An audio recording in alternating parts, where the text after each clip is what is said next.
भगवान धन्वंतरी और माता लक्ष्मी की पूजा करने का एक विशेष महत्व है। कहा जाता है कि जो कोई भी इनकी विधि पूर्वक पूजा करता है उनको उचित फल प्राप्त होता है। इसके लिए आपको एक चौकी लेनी है, उसके ऊपर लाल वस्त्र बिछाइए या एक कांसे का या चांदी का पात्र लीजिए और उसे उस चौकी के लाल वस्त्र के ऊपर रखिए और उसमें एक स्वास्तिक बनाइए। स्वास्तिक के मध्य में ये चांदी का सिक्का, यदि चांदी का सिक्का नहीं है तो आप कोई अन्य सिक्का भी ले सकते हैं। और एक दूसरी थाली में हल्दी की गांठें, अमर बेल के 7 टुकड़े, कोई ऋतु फल और रोली मोली और इत्र आदि चीज लीजिए और 8 आटे के दिए बनाने हैं। इनमें से 7 दिए हमें लंबी बातें के बनाने हैं और उनमें घी भरना है और एक दिया हमें तेल से जलाना है। तेल का दिया धन्वंतरी और माता लक्ष्मी के बाएं हाथ की तरफ रखना है और जो घी का दिया है उसे हमें माता लक्ष्मी के सीधे हाथ की तरफ रखना है।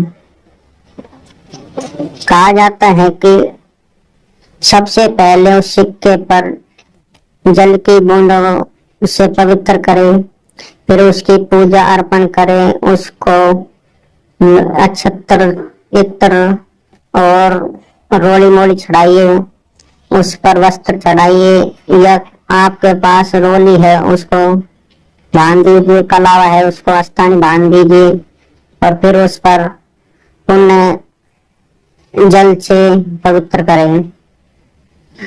इतना करने के बाद आपके पास यदि कोई मिष्टान है, मिष्टान नहीं है तो आप पतासा या कोई खांड या पूरे का भी भोग लगा सकते हैं। इतना करने के बाद उन 7 जो दिए हैं उनको एक थाली में रखिए और माता लक्ष्मी और धन्वंतरी की आरती करिए। कहा जाता है कि जब हम माता लक्ष्मी और आरती कर लेते हैं तो उन दियों को हमारे सभी दिशाओं, घर की सभी दिशाओं में रख दीजिए। एक दिया मुख्य द्वार पर, एक दिया तुलसी के नीचे, एक रसोई घर में और हमारे घर के सभी दिशाओं में रख दीजिए। जो आपके पास जो तेल का दिया है उसे आप वहीं पर रखा रहने दीजिए। ये आप भगवान धन्वंतरी की पूजा करने की एक सरल विधि है। इससे आप बहुत ही आसानी से भगवान धन्वंतरी की पूजा कर आप उनसे धन वैभव मांग सकते हैं।